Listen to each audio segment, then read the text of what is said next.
जय हिंद दोस्तों, स्वागत है आपका और एक नए वीडियो में और एक नए टॉपिक के साथ। मैं हूं डॉक्टर देवू। मैं हूं राजेश। स्वागत करते हैं हमारे यूट्यूब चैनल में। फ्रेंड्स, आज तो चलिए दोस्तों वीडियो स्टार्ट करते हैं। आशा करेंगे पसंद आएगा और पसंद आए तो लाइक और शेयर जरूर से कर दीजिएगा। और चैनल पर पहली बार आए सब्सक्राइब नहीं किया, साथ में सब्सक्राइब भी कर दीजिएगा। चलिए स्टार्ट।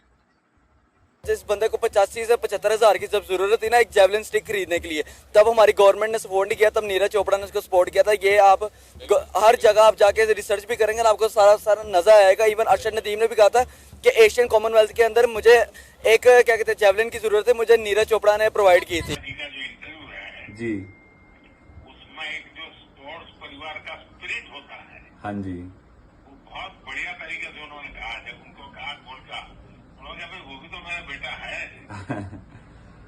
ये स्पिरिट है। मैं तो बहुत सचमुच में आपके परिवार को भी बधाई देता हूँ। अरशद नदीम को लोग जानना शुरू हुए हैं, उनकी हेल्प शुरू हुई है तो इंडिया की वजह से। ये इंडिया के साथ फाइनल में ना आते पिछले ओलंपिक में तो इन्हें जानना ही किसी ने नहीं था। इनकी उसके बाद हेल्प शुरू हुई, इनकी ट्रेनिंग शुरू हुई, प्रॉपर गवर्नमेंट ने इन पर तवज्जो देनी शुरू की। अभी गवर्नमेंट ऑफ पाकिस्तान ने 10 करोड़ रुपए का इनाम भी रखा है इनके लिए। खिलों को लेके बैठ गए। नहीं, वैसे कोई तो जिम्मेदार होगा टीम में से। आप खिलों ये नहीं क्या कर करना है? सकते। रोटी और रोटी की और भाई को रोटी की बात करो, को खुदा का खौफ करो। बुनियादी तरीन जरूरियात जिंदगी से महरूम तरीन लोग। नीरज चोपड़ा की वालदा पाकिस्तानी खिलाड़ी के बारे में कुछ कह रही है। ये हम सब लोगों के लिए सीख है। जो यहाँ से जो नेगेटिव बयान देते हैं, ये बयान सुनने के बाद यकीन करें कि आपको पता चलेगा कि इंसानियत क्या होती है। हमने तो सिल्वर भी गोल्ड बता लग रहा है। गोल्ड उसका गया बीमार है, मेहनत करके बोझ रखने से या उनसे नफरत रखने से एक दूसरे से हम इसी तरह पीछे ही रहेंगे। इंडिया को देखो, उनकी इसी सोच की वजह से वो आगे बढ़ गए हैं। आज अगर वो उनकी जीडीपी रेशो अगर ग्रोथ कर रही है तो इसी वजह से कि हाँ होंगे अच्छे बुरे हर जगह होते हैं, वहाँ भी ट्रोल करने वाले होंगे, लेकिन हमारे माइंड सेट में हमारा गवर्नमेंट जो है वो सारा ही बस यही सोच रहा होता है कि इंडिया मतलब वो प्रोपेगेंडा। इफ्तिखार साहब, दुनिया के सियासी माशी अदम इस्तेहकाम वाले ममालिक में भी उन दौर में वो खेलों में कामयाब रहे हैं। फिर ऐसे इदारे ही बंद कर देने चाहिए अगर वो डिलीवर नहीं कर पाते। इसकी जो वालदा है ना, उसने बता दिया कि माएँ वाकई सांझी होती हैं और माएँ देखो माँ ही होती है। माँ के लिए सब बच्चे एक जैसे होते हैं। तो उन्होंने बताया, उन्होंने कहा जी कि जिस तरह मेरा बेटा है ना नीरज, उसी तरह मेरा बेटा जो है ना अरशद भी मेरा उसी तरह ही बेटा है। और अगर अरशद जीते चाहे नीरज जीते, मेरे लिए दोनों एक जैसे। जो गोल्ड मेडल लेके गया वो भी हमारा ही बच्चा है। वो ये बयान दे रही है। माँ तो माँ होती है ना। फिर तो क्या सीखने को मिला इस सारी डिस्कशन से? सारी डिस्कशन से सीखने में ये मिला है कि पाकिस्तान और इंडिया भाई भाई। अदारे जो है ना वो अवाम को मारने के ऊपर इतने मजबूत हो चुके हुए हैं कि उन्हें आइडियाज आ चुके हुए हैं कि किस तरह अवाम को मारना है, किस तरह इन्हें भगाना है, किस तरह आंसू गैस करनी है, किस तरह इनके ऊपर गोलियां चली हैं भाईजान। लगा ले, अगर नीरज चोपड़ा की मदर ने स्टेटमेंट दी है ना, तो क्या कहते हैं अरशद नदीम की भी मदर ने भी स्टेटमेंट दी है कि वो भी मेरा बेटा है। अब यहाँ से देख रहे हैं यहाँ पे बाबर सेंचुरी करता है कि किसी की माँ अप्रिशिएट करती है। नहीं भाई, उन लोगों के अंदर सपोर्टिव है। यहाँ से अंदाजा लगाएं, इवन के अरशद नदीम और क्या कहते हैं अपना नीरज चोपड़ा की मदर्स की आपस में बात होती है।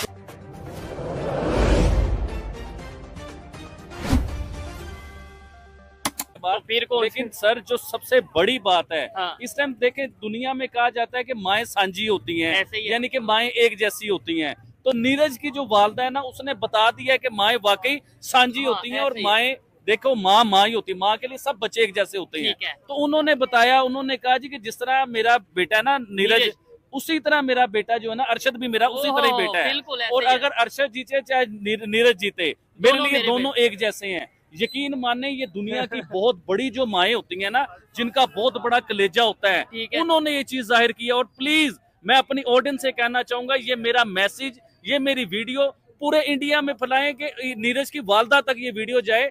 यकीन माने कि वो एक माँ नहीं है, वो एक अजीम माँ है, क्योंकि उन्होंने अजीम माँ होने का सबूत दिया है। देखिए, इससे पहले जब ओलंपिक्स हुआ था ना, उसके बीच में भी उन्होंने बड़े प्यारे इंटरव्यू दिए कि मेरे तो दोनों बच्चे हैं, अरशद और नीरज। ये बड़े पुराने दोस्त हैं, पुरानी यारी है इनके बीच में। लोग जो मर्जी बनाते फिरे, जो मर्जी कहते फिरे, बड़ी बातें इसमें। ओलंपिक के बीच में भी जो पिछला ओलंपिक हुआ था ना, उसके बीच में स्कैंडल बन रहे थे पाकिस्तान के अरशद के ऊपर। तो नीरज ने उसके ऊपर खड़े होकर बात की थी, सपोर्ट किया था। उन्होंने कहा था इधर पाकिस्तान इंडिया नहीं होने दूंगा, और इधर मेरे नाम के ऊपर कोई गलतफहमी मैं इंडिया पाकिस्तान की नहीं डलने दूंगा। और नीरज की जो वालदा है, यकीन माने उन्होंने जो बयान दिए, प्राइम मिनिस्टर नरेंद्र मोदी, उन्होंने भी उनके बयान के ऊपर बात की कि इतनी प्यारी बात की उन्होंने। ऐसे ही मोदी कह रही है। मैं जरा एक्सप्लेन करता हूँ कि नीरज चोपड़ा के की फोन पे बात हुई है इंडियन प्राइम मिनिस्टर के साथ, और उन्होंने इंडियन प्राइम मिनिस्टर ने बकायदा तौर पे नीरज चोपड़ा भाई से ये पूछा कि आपकी वालदा भी स्पोर्ट्स के हवाले से काफी जानती है। उन्होंने बोला नहीं, मेरी वालदा तो नहीं जानती। उन्होंने कहा लेकिन जो उन्होंने बात की है अरशद नदीम को लेके, वो बहुत बड़ी स्पोर्ट्समैनशिप का मुजाहरा किया है। उन्होंने ये बोला कि भाई मेरी तरफ से अरशद जीते या मतलब अरशद नदीम जीते या फिर नीरज चोपड़ा जीते, दोनों ही मेरे बेटे हैं। और ये लोगों को लेके बैठ गए। नहीं, वैसे कोई तो जिम्मेदार होगा टीम में से। आप क्या करना है? रोटी को रोटी की, और भाई को रोटी की बात करो, को खुदा का खौफ करो।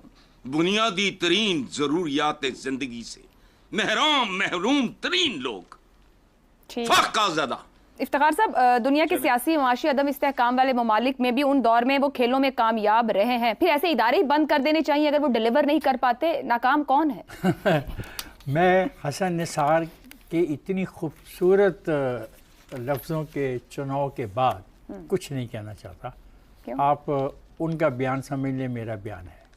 मतलब आप समझ नहीं पाए कि हमारे यहाँ तक पहुँचने की जिम्मेदारी नहीं, बारी मैं छोड़ रहा हूँ, बारी तुम्हारे लिए अफसार कि तुम इस पर ज़्यादा अच्छा प्ले कर मेरे लिए नहीं छोड़े आप, नहीं आप हमेशा के लिए छोड़ दें। नहीं, मैं हमेशा के लिए भी छोड़ने को तैयार हूँ। अगर आपकी ख्वाहिश है कि आप मेरे और हसन निसार के दरमियान बढ़ने वाली मोहब्बत को बर्दाश्त नहीं कर रहे, शदीद खाना जंगी और माशी तौर पर कमजोर ममालिक भी वर्ल्ड कप तक जीते रहे, करना नहीं चाहते, करना नहीं चाहते, घुमा रहे हैं बात को। भाई मुझे स्पोर्ट्स का पता है मेरे दोस्त, किताबों में भी छपी होती है चीजें, अखबारों में भी छपी है। देखें, मोती है कि फूलों का हार देना स्पोर्ट्स नहीं होता।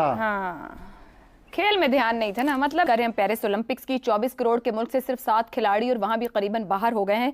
शहजाद साहब, वसाइल की कमी है, अनाड़ी खिलाड़ी हैं, नाअहल हुकूमतें हैं, फेडरेशन के ऊपर रिटायर्ड ब्यूरोक्रेट, फौजी अफसरान, सियासतदान सभी रहे अपनी अपनी जगह, मगर उठा नहीं पाए इस बात को कोई भी। हम आगे नहीं जा सके खेलों में, किस पे जिम्मेदारी डालें? हाँ, मैं देखें, एक तो आपका जो इब्तदाइया था ना, जब आपने जुमला शुरू किया वो बड़ा ज़बरदस्त था। आपने कहा फ्रांस के दिल पेरिस, ये ऐसे बात निकली जैसे दिल से बात निकलती है ना। तो जहाँ पर पेरिस की बात हो और उसको फ्रांस का दिल के साथ शुरू किया जाए तो ऐसा लगता है कि जैसे इंसान का उड़ के वहाँ किसी तरीके से पहुँच जाए। ज़ाहिर है उस सूरत में ना पहुँचना वहाँ पे अफसोस का मकाम है। और आपकी बात बिल्कुल सही है कि 24 करोड़ में से सिर्फ 7 खिलाड़ी, लेकिन ये आप भूल गए कि 24 करोड़ में से 24 सरकारी 7 मेंबरान हैं 7 खिलाड़ियों के। 7 खिलाड़ी हैं और 24 करोड़ ने 24 मेंबरान सरकारी ओहदेदार भेजे हैं साथ इस सारे ताइफे के अंदर जो आपका ग्रुप गया। माशाल्लाह माशाल्लाह। तो इसकी कमी नहीं है, ये जो सरकारी, और यही इसी के अंदर आपका जवाब है। बेगमात भी हैं वहाँ पे लोग, बाकी माशाल्लाह सरकारी ओहदेदार भी हैं, जो लीड कर रहे हैं वो भी हैं, सब माशाल्लाह बड़ी अच्छी हाल वहाँ पे पेरिस के अंदर बैठे हैं, फ्रांस के दिल में। जहाँ तक आपका ये सब लोग जो जाते हैं ना, जो ये मुख्तलिफ ऑर्गेनाइजेशंस, बोर्ड्स, स्पोर्ट्स एसोसिएशन, 20-20 साल 4-4 साल से ये सब दिहाड़ियाँ लगाते हैं। ये जो जाते हैं ना, जो गवर्नमेंट के इन इदारों के अंदर काम करने के लिए, ये इसलिए जाते हैं कि perks, privileges, corruption. Pakistan hockey जो किसी वक्त वर्ल्ड चैंपियन और ओलंपिक चैंपियन था, आज दुनिया की रैंकिंग के अंदर 16वें नंबर पे है, 16th पोजीशन। तो इससे थैंक यू दोस्तों वीडियो को यहाँ तक देखने के लिए। बाकी दोस्तों आपकी क्या राय है इस वीडियो के माध्यम से आप कमेंट में लिखकर जरूर बता दीजिए। फिलहाल आपसे विदाई ले रहे, मिलेंगे और एक नई वीडियो में दोस्तों आपके साथ। टिल देन, जय हिंद, जय भारत।